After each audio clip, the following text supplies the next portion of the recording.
Welcome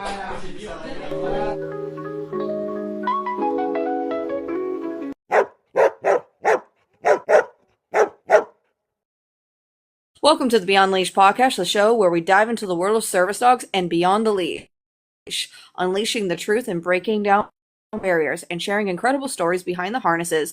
I am your host, Service Dog Educator. And I am Bumblebee. Whether you are a handler or an ally or just curious, you're in the right place. Let's get ready to learn, laugh, and be inspired because life gets better with a working dog by your side. So our first topic for this week is going to be from shelter to service, rescue dogs who have found a new purpose. So a lot of people think that service dogs have to be purebred dogs or from a program. And I am living proof with my now retired service dog and my son's service dog of those type shelter dogs can be great service dogs. They can work as service dogs and be great at that. You just have to find the right Temperament. temperament, training method, all of that, and making sure that whoever you get as a service dog, like whatever breed or whatever, is that they have the proper temperament. But Bumble, I'm going to let you talk more about this because you're in the training world. So you would know more about all of that than I would, but I can definitely speak on my experiences, but I'm going to let you take the wing on this one. So that way, we can get the trainer's point of view. Sure. There is nothing wrong with a shelter dog. I mean, now there are some things, that you have to look out for, of course, with there being potentials for aggression, or extreme shyness, or even potentially, just their own traumas. Because dogs can actually have PTSD too, just like us as humans.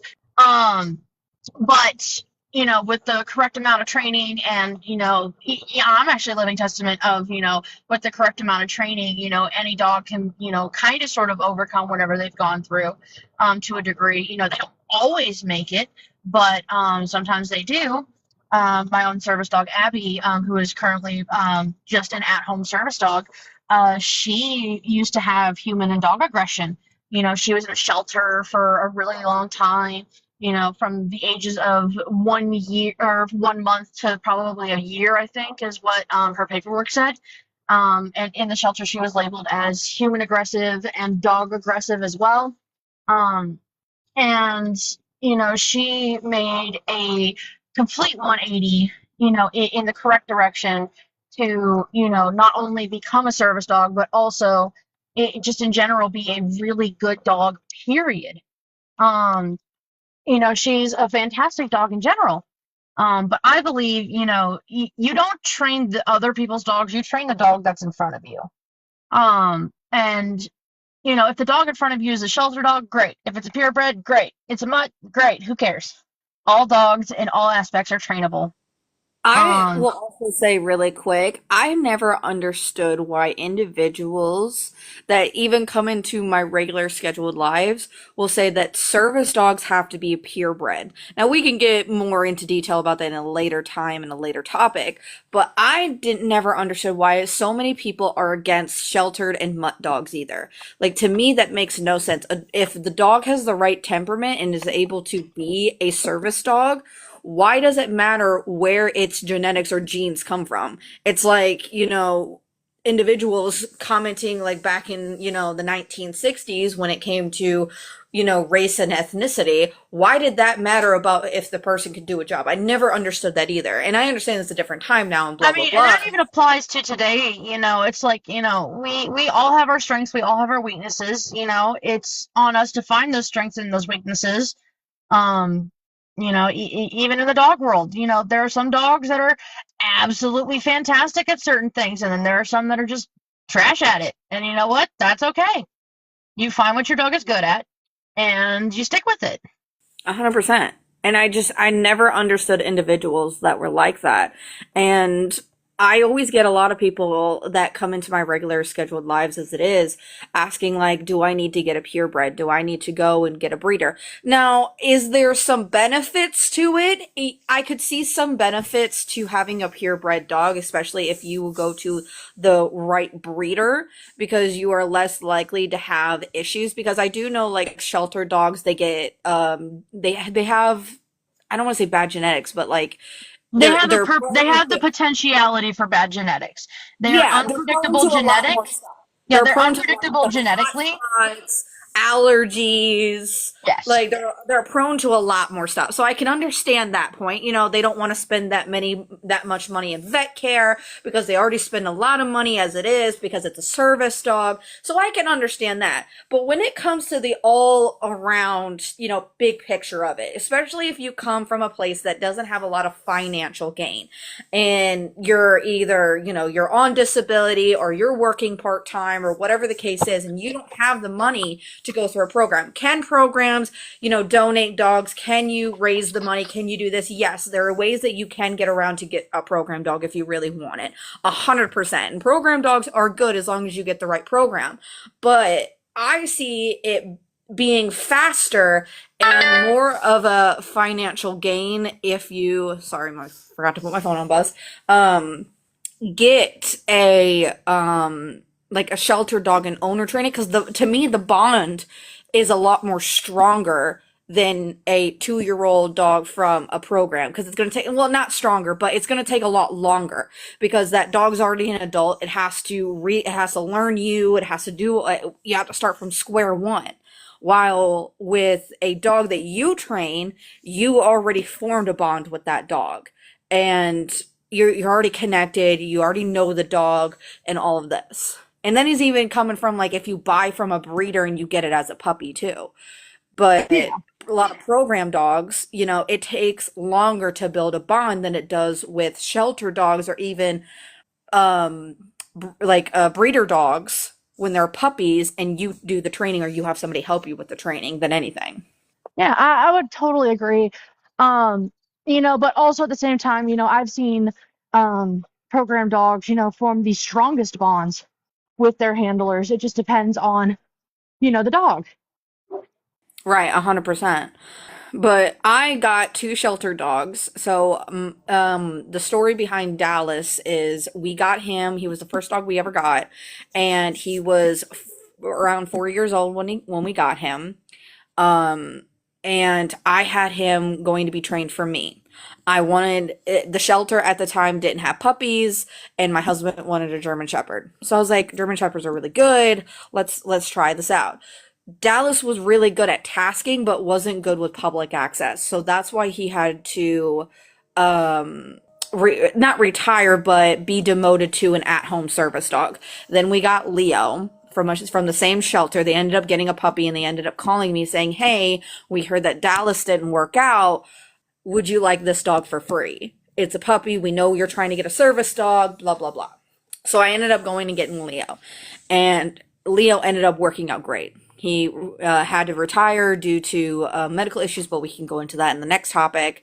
And I think it's, to me, in my financial situation, it was the best idea I could have ever made to get a shelter dog, because after my oldest son was born and he started having his disability issues and all of that, Dallas then took the training that I gave him and gave it to my son and applied it to my son without even having to go through that much training for him.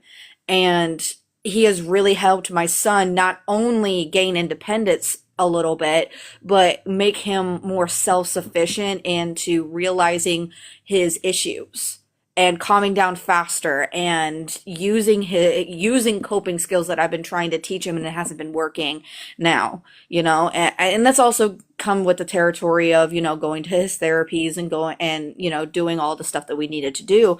But Dallas has made a whole turn of my son's life, and he has made it so much easier for me to be more relaxed in my own household because of his service dog.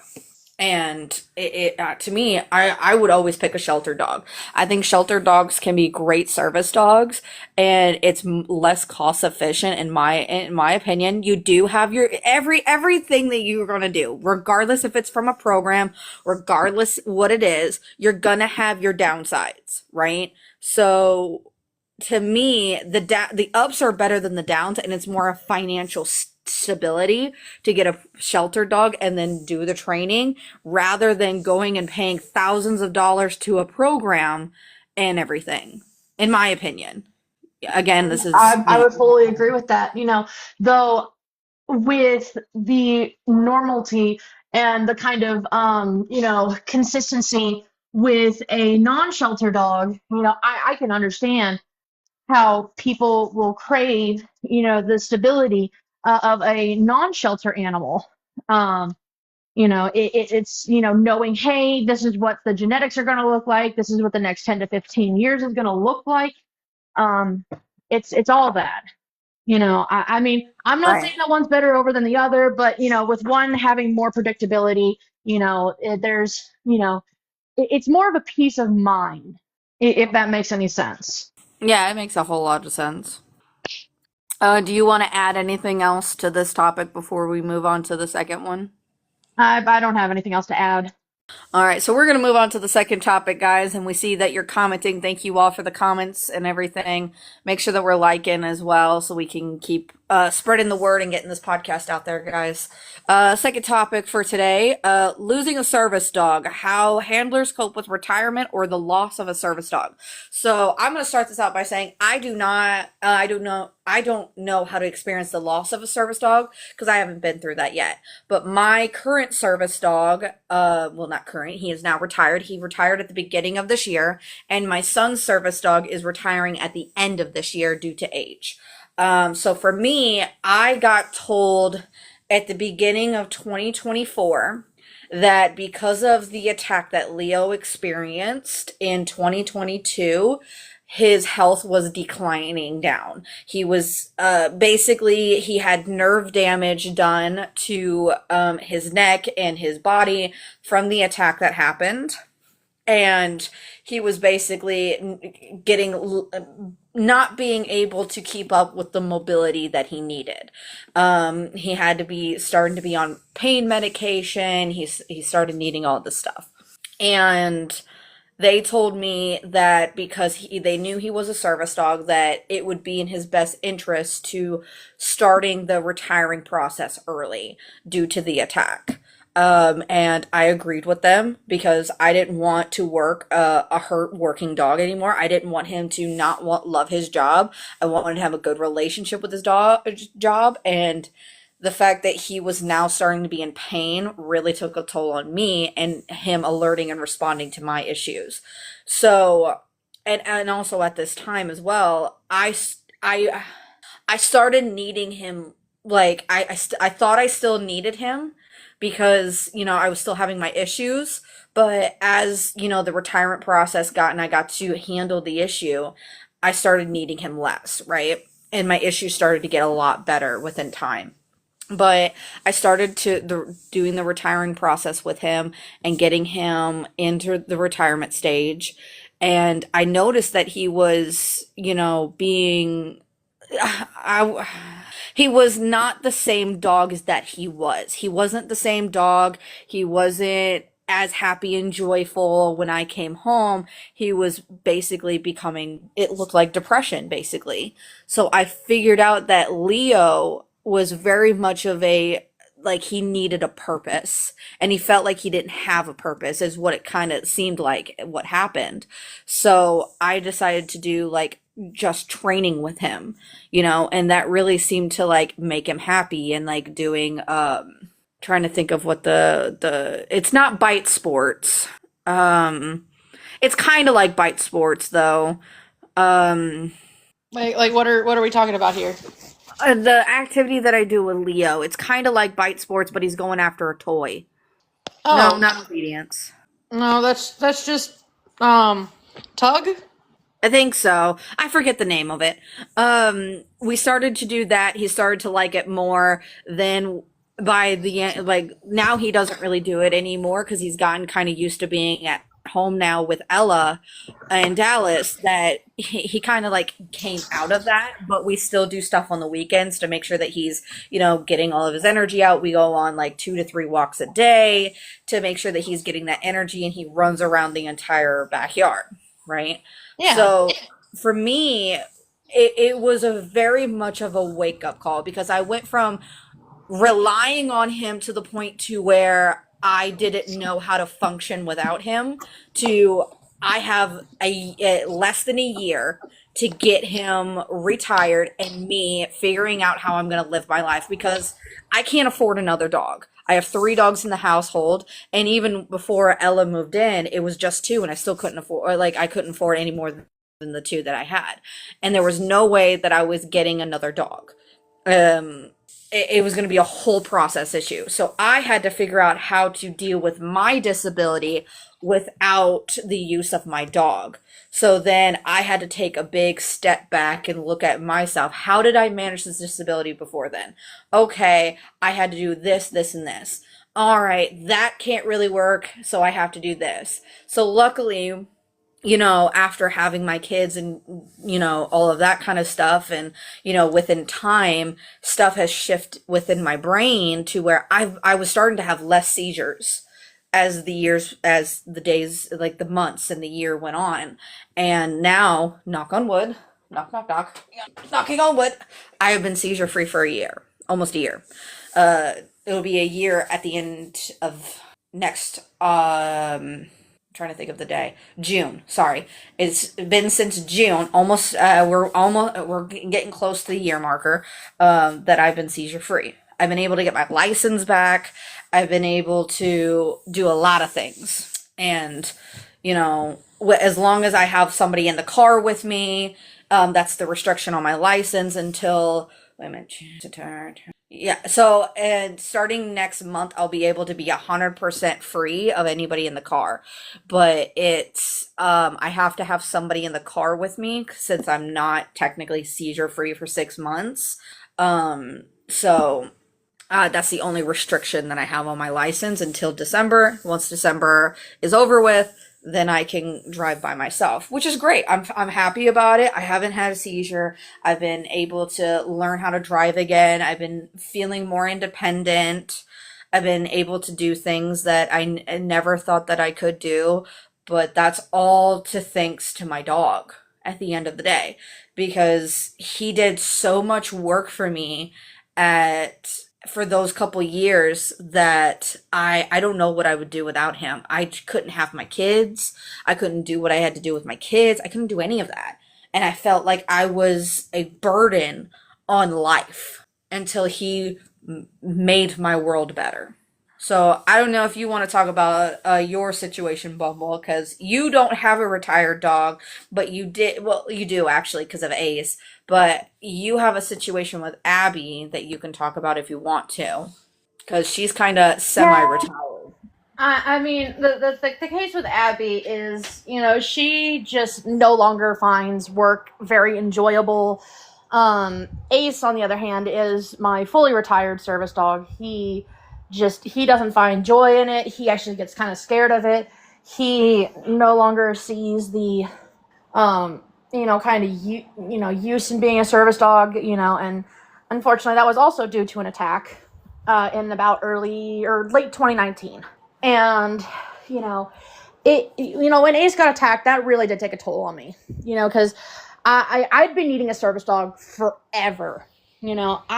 Even as a teenager, I knew I was going to need a service dog eventually, and, the first dog that I trained was Ace, and, he's a mutt, and it's great, but unfortunately, the world doesn't like irony, so he unfortunately had to wash due to that attack because it was just so severe.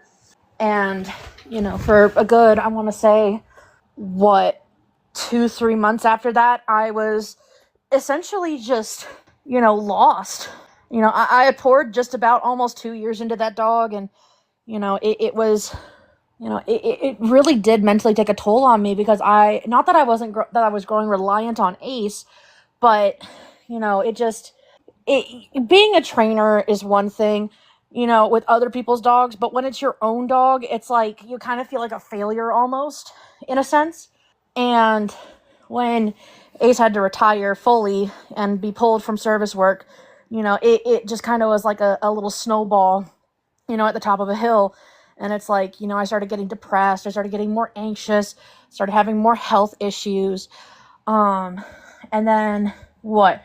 Beginning of December, I found Abby, on the street, and I just, I originally wasn't going to make Abby a service dog. I was just going to, get her to, no more human aggression, no more dog aggression, and ship her off to a shelter. And, eventually, she was just like, no, I want to be in your life. I want to help you. You helped me, I help you, type mentality. That's at least what I want to call it. It's probably not that, but it's just, and now that Abby is, becoming an at-home service dog, it's like that kind of, it doesn't necessarily upset her or me because, my health issues are also starting to gradually kind of sort of even out. They're not great, but they're not horrid or as bad as they used to be. And I thank, my therapies and, my changing of medications and of course Abby, for all that. Cause I don't have to, feel like the weight of the world is just on my shoulders alone. Cause she's also here and, she makes me happy. And, if she no longer likes going out in public and helping me, that's fine. I'm able to now more successfully manage my own disabilities just by myself. It seems like there's, and I'm not saying that this works for everybody. This is not me saying that at all. But for our situations, it seemed like having that I don't want to say somewhat of that trauma of the dogs getting attacked to whatever our issues have been, right, has really jump started our bodies to the point to where it's not that we're better, but we can manage it more to the point to where our dogs can be at home service dogs and still do their job, but they're not relied out in public as much as they used to be because it's kind of like not so it's kind of like us being like afraid to have them out, but not at the same time, if that makes sense. Yeah, I mean, I still jump at, the sound of, quote unquote dog tags when it's really just keys. Like the other night I was talking to our friend Healing, and I was talking to him on FaceTime, and he was like, "What's wrong?" And I looked up, and I started looking around because I heard like the tinkling of like, like dog tags, and I was like, there better not be a dog in this store. And mind you, Abby's not even with me, but I've become more able to manage myself, so like I wasn't like shutting down like I usually did. Because when Ace got attacked by that Rottweiler, oh my gosh, I was a mess. I refused to take Ace anywhere. I refused to go anywhere else. I essentially just shut down, aside from going to work, and that's it. I couldn't handle it.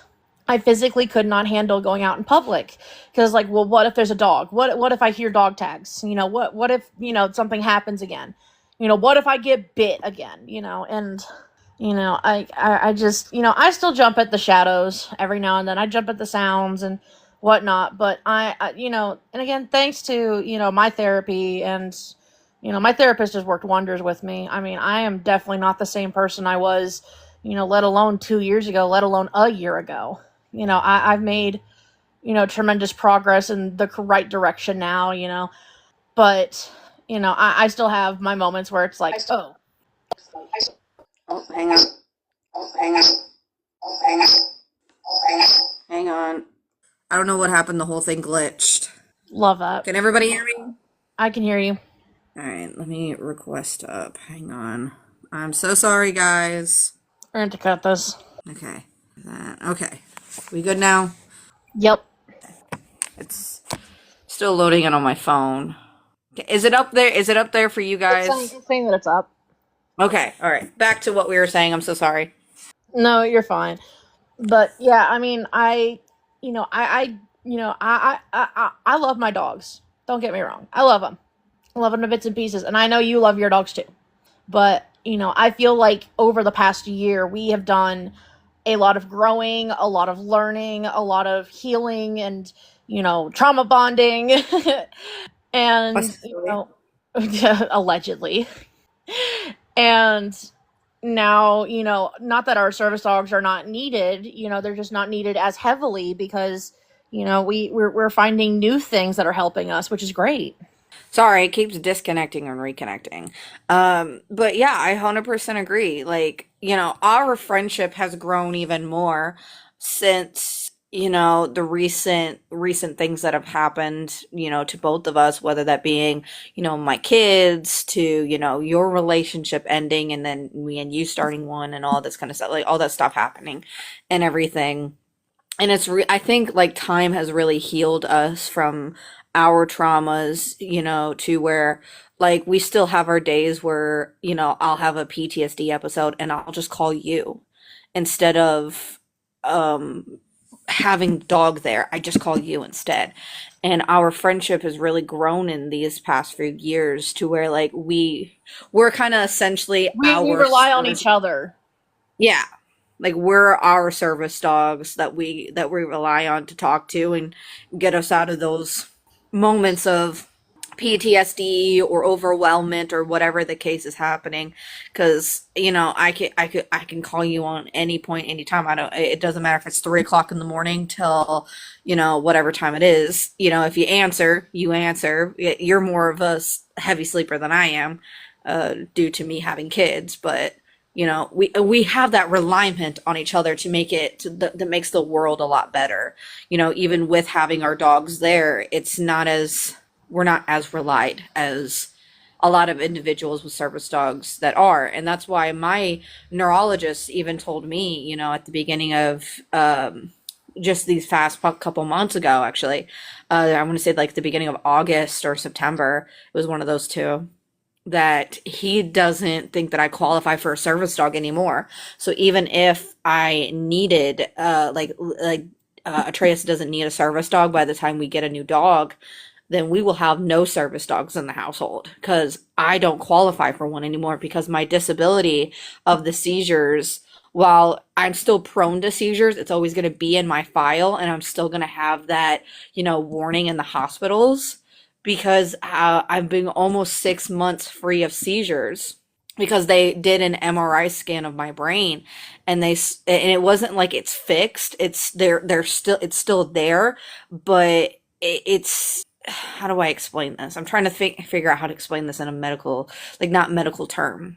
It's still there. It's still damaged, but like like the brain is a, Over.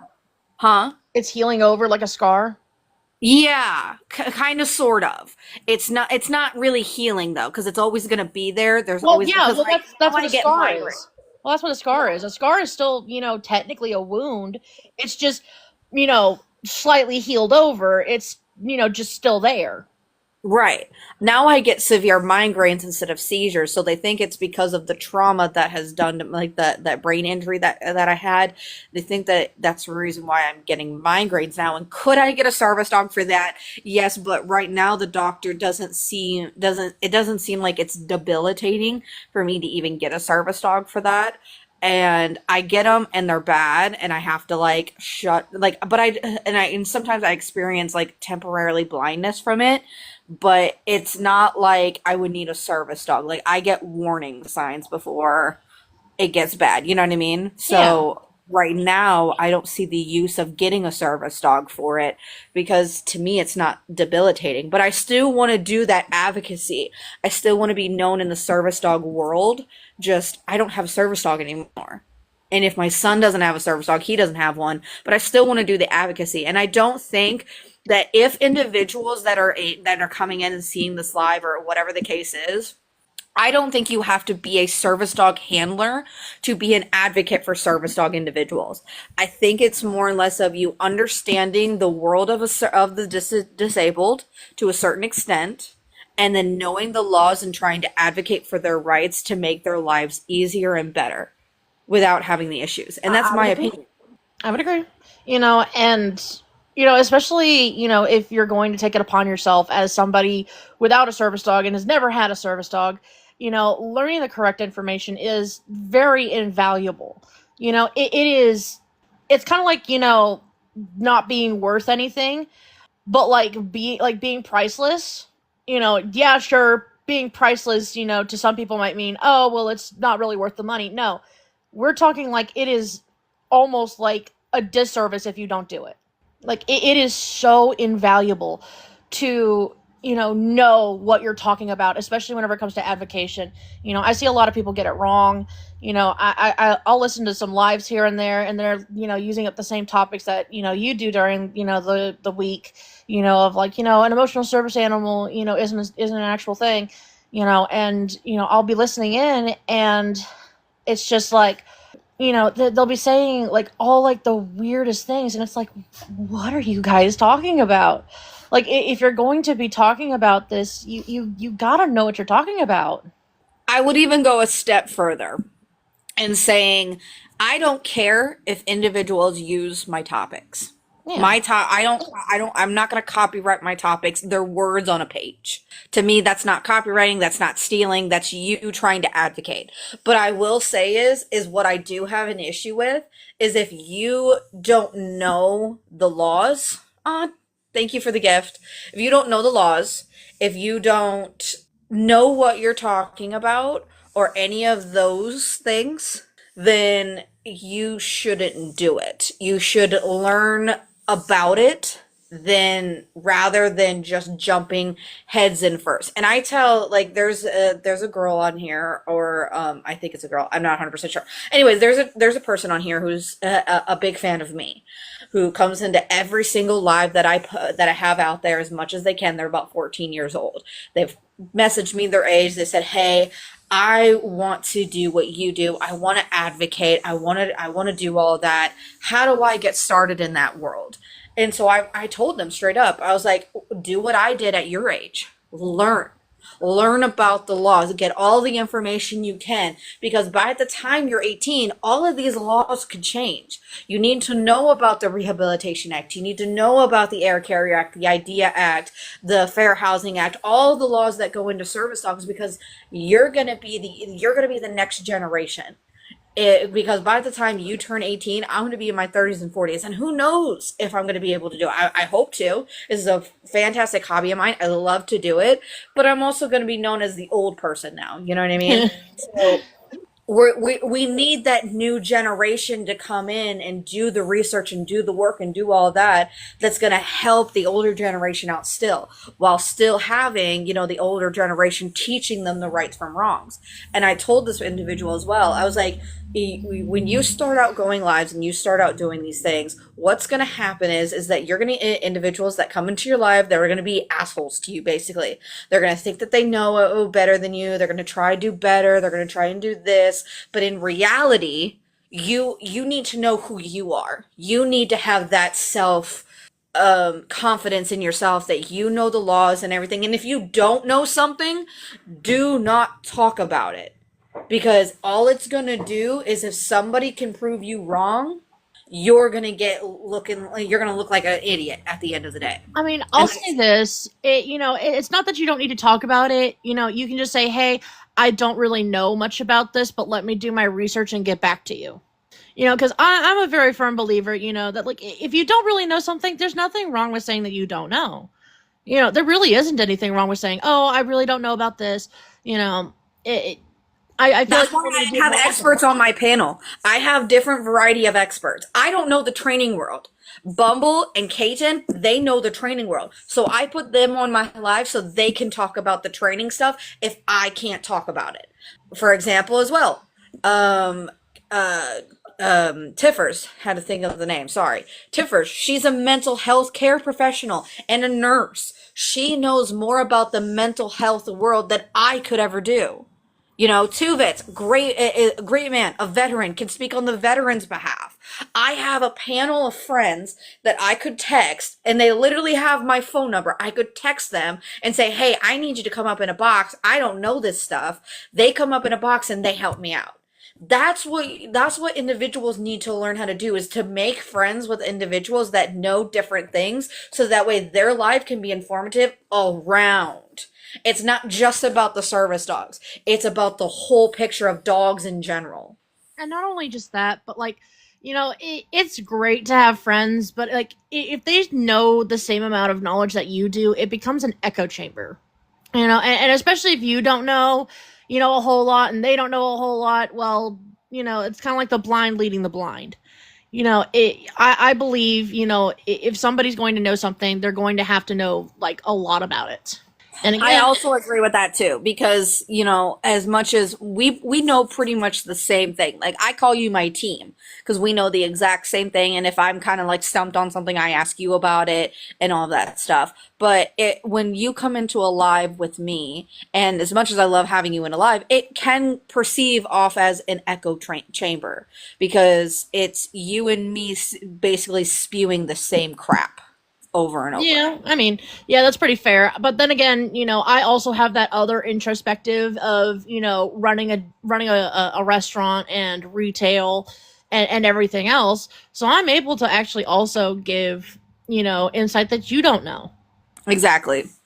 But we're going to move on to the next topic of kids growing up with service dogs. How does dogs help children with autism or anxiety? So I'm very excited about this topic this week, because I am well into that world, because I have a child with autism who has a service dog. Now, what I'm going to say is a quick disclaimer.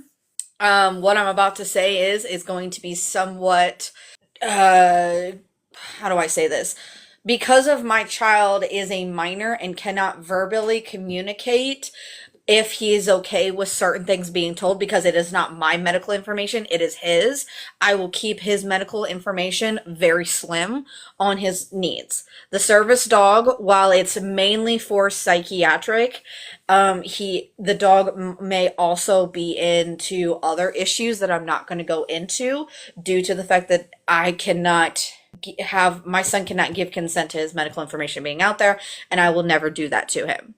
Also, for this instance, I will refer to him as child A and child B if I need to talk about my other child, so that way I can keep them as private as possible. So, having a child with autism, especially now having two children with autism, it takes not a village, because a village is not as accurate as most people would say, but it takes 3 to 4 villages to care for a child on the spectrum. With that being said, a child with the severity of his, and he's more on the moderate to mild side of it, but he has his days. Like, right now we're in a dinosaur phase, and if I even turn the channel to Netflix and it's not a dinosaur show that he wants, he will have an extreme meltdown.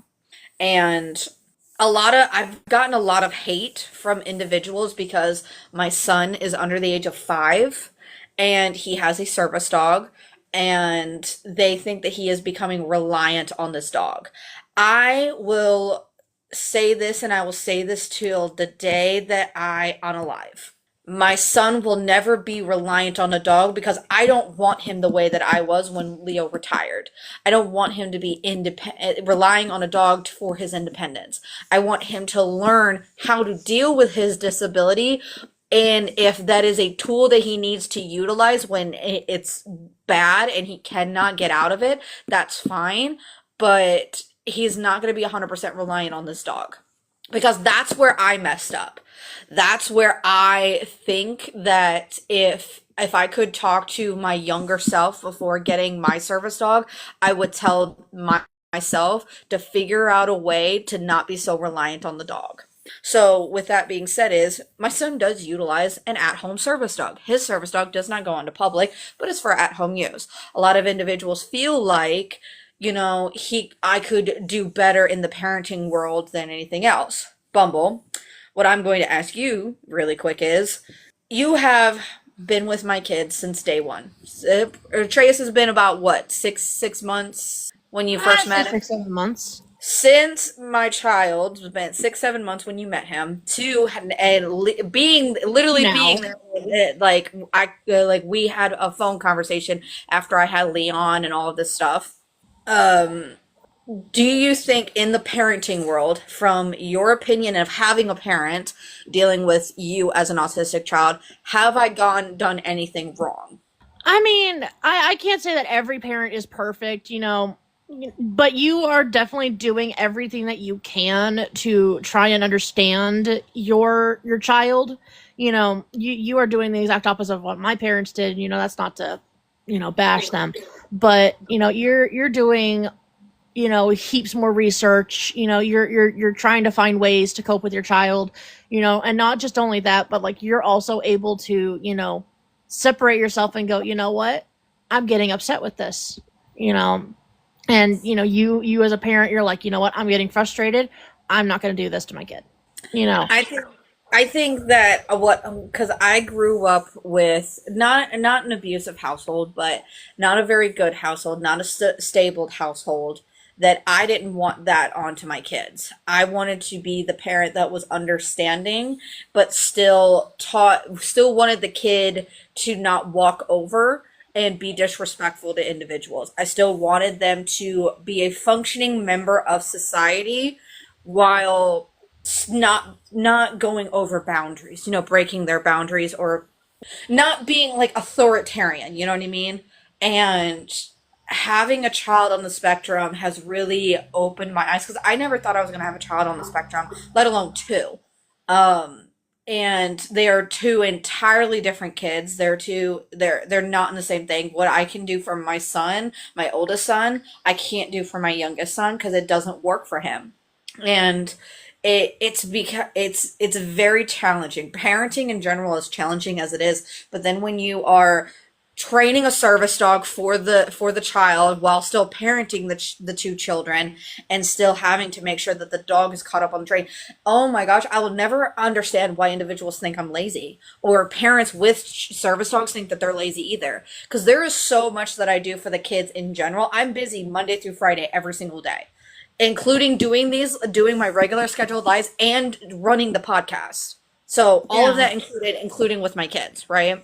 I am never sitting down most of the time. I'm always doing something. I'm always advocating, doing lives, doing something for the podcast, cleaning the house, taking care of kids, doing freaking something, right? And I wouldn't classify myself as a lazy parent. I would classify myself as a parent that ran out of options, and this option seemed to fit with the child and the needs of the child. And I got approval for it. Yeah. And I I don't know.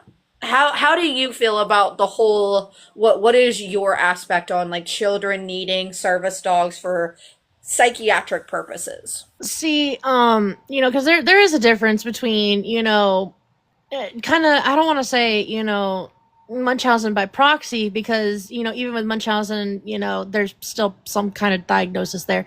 But, it, to me, if your child needs a service dog, your child needs a service dog. End of day. Of course, especially like if it's like anxiety or even autism, of course there's like certain ages that I'm like, you probably should also be working with a therapist and maybe a specialist, and, learn some kind of coping skills, because, your kid can't always be reliant on a dog, 24/7, 365. And I think that, and you're very well aware of that, you know. 100%.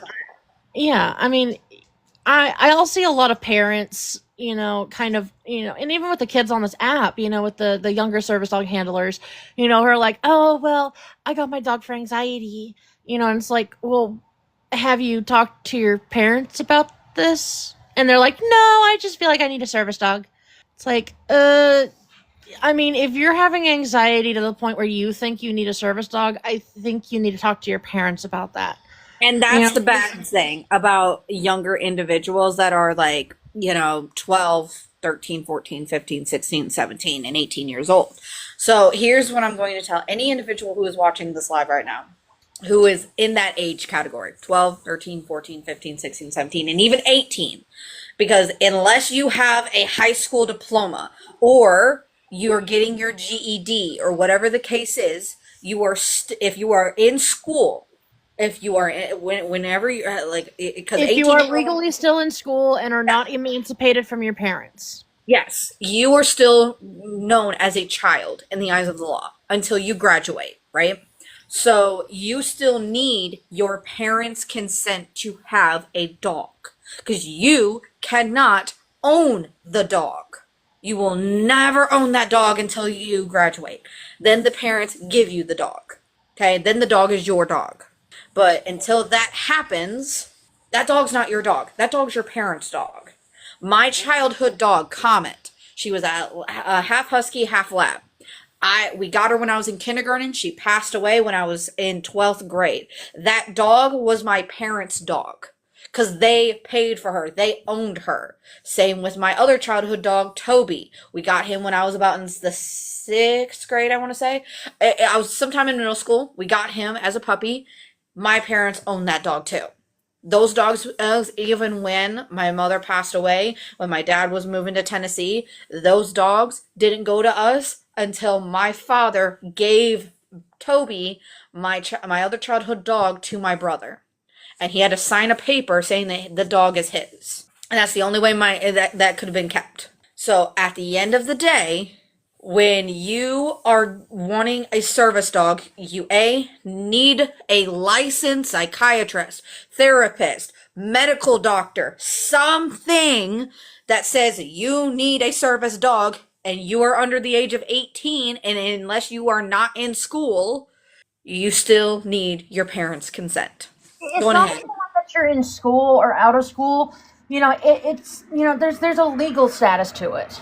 Because you don't have to graduate, high school. My brother's a good, example of that. My brother Nick, who passed away this year, he almost didn't pass high school. He had to go for a GED. My sister Katie, same thing.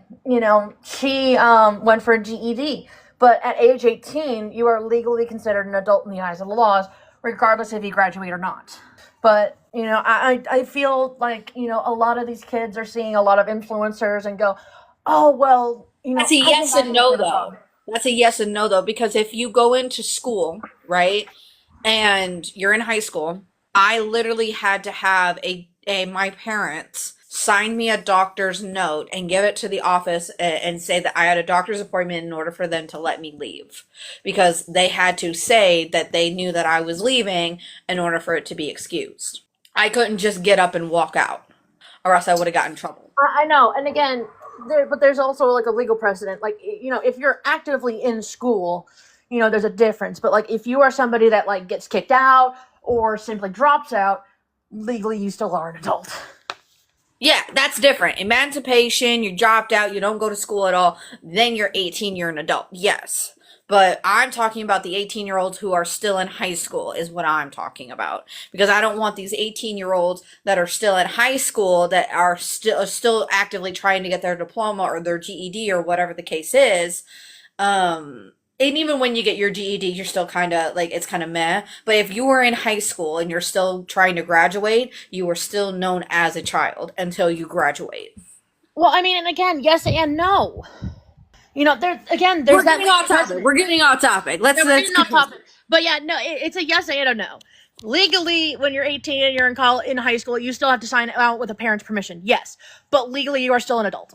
You're still legally classified as an adult at 18, regardless if you're in school or not. This is why we can't be doing the podcast just to us, because we're going to get off topic. I know, we're so scatterbrained. But yeah, I mean, again, getting back onto topic a bit, I just, I see a lot of these teenagers, and they're like, oh, well, I don't actually talk to my parents because my parents are, my parents ignore me, they don't really talk to me, and it's like, well, then you need to be talking to your school counselor. You need to be talking to someone other than, maybe someone slightly older than you. It's just, it's a lot, again, the blind leading the blind, and I feel like a lot of people get parasocial relationships, and mixed signals from a lot of, influencers on here, and it's just, it's very sad to see, these kids, and they're like, oh, well, I have a little bit of anxiety. And it's like, well, what have you done to treat it? Oh, well, I just started training my family dog. It's like, That's great, but honey, you're still young. You're still very young. You know, if you need the service dog, great, fantastic, train it all day long, but get your parents involved. Because, you know, Right. the law is going to fall And onto it's an them, not iffy you. topic. You know, when it comes to like the children and all of that kind of stuff, I'm always gonna say this, and I'll say this until, you know, the end of my advocacy, that, you know, I think it's best left up to the parents and the healthcare provider of said parents, because at the end of the day, we don't know what those people go through. Even with me, guys, you guys only see what I show you. I don't show every aspect of my life, because I do have a husband who doesn't want to be on camera, who doesn't want to be on a social media at all. I have children who are not old enough to give consent, let alone they cannot consent to it. And I don't want people to, you know, I don't want to make profits off of my kids. I want them to be able to live a somewhat normal childhood, even if I went viral and all of that. So their presence doesn't need to be known until they can give me consent to do it and everything. But with that being said, I think this is a good place to leave it. We're gonna end the podcast here. So that's it for the podcast episode. That's it for today's episode of Beyond the Leash podcast. Thanks for hanging out with us and learning more about these amazing world of service dogs. If you enjoyed the show, be sure to follow, share, and leave a quick comment. It really helps us to reach more dog lovers like you. Until next time, stay positive, keep those tails wagging, and give your pup an extra treat. That's all I need. I'll make it happen with some work and belief. Know what I want, so I'll take it on. I've made mistakes, but mistakes make you strong.